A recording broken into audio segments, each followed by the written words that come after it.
Girls, and why was there a strange man's arm in Rory's car? Why did they use a stunt driver? Why didn't Alexis just drive? Okay, I will answer every single one of these questions, but first, that was not a stunt driver. Hi, I'm Valerie. I was the key set costumer on Gilmore Girls. I saw you're not following me yet, and you might want to if you love Gilmore Girls.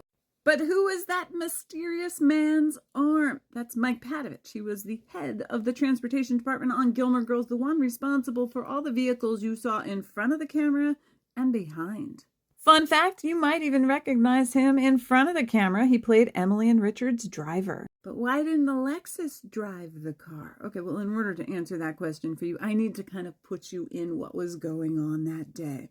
So we filmed that scene on October 31st, 2005, which just so happened to be a Monday. And on Monday mornings, the crew call was usually 7 a.m. And on that particular day, the sun set at 5:01 p.m. Why am I telling you this? Because there are more strange things happening in that scene than just that strange man's arm. A typical day on a film set will start at crew call when the director and actors rehearse the scene for the very first time.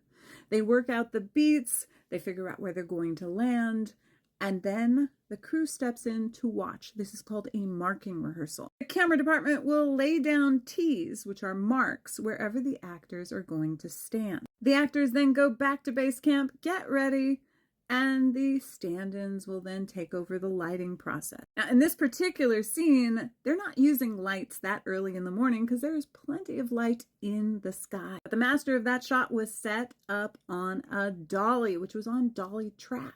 A dolly track, think of a train, but with pipe rail. But they can't just put this track on the ground.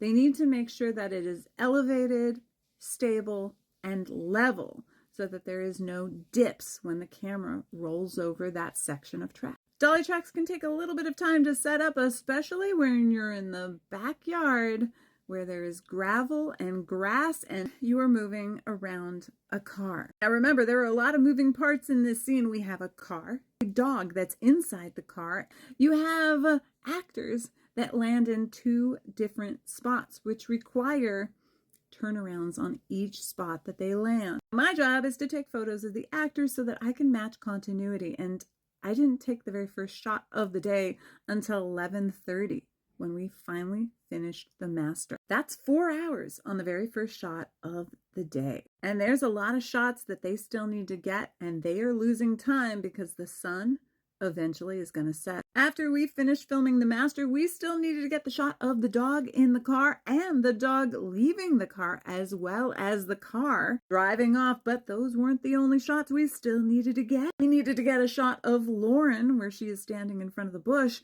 and Alexis when she is standing in front of the car, and Lauren in front of the house, and Alexis in front of the car. As the ADs realized that they were losing the light, they had an idea, which was, let's not break for lunch. Because they knew they were losing the light, and also they knew that Alexis was going to be in another scene. After we finished that scene, they decided to send her to lunch while they filmed the angle of Lauren saying bye to the car. That is where the strange man's arm appeared. It wasn't until they sent Alexis off to lunch that they realized that they were going to see his arm. I remember them asking, hey, do you have a jacket that looks like Alexis's? And I was like, no, she's wearing it. Which is why we didn't put his strange arm in Alexis's coat, nor would his arm have fit in Alexis's coat. At some point in time, they're just like, fuck it, we're gonna shoot it. And that's what happened. Remember, that wasn't the only strange thing that happened in that scene. I get questions all the time. Why were you shooting in front of a green screen? We weren't.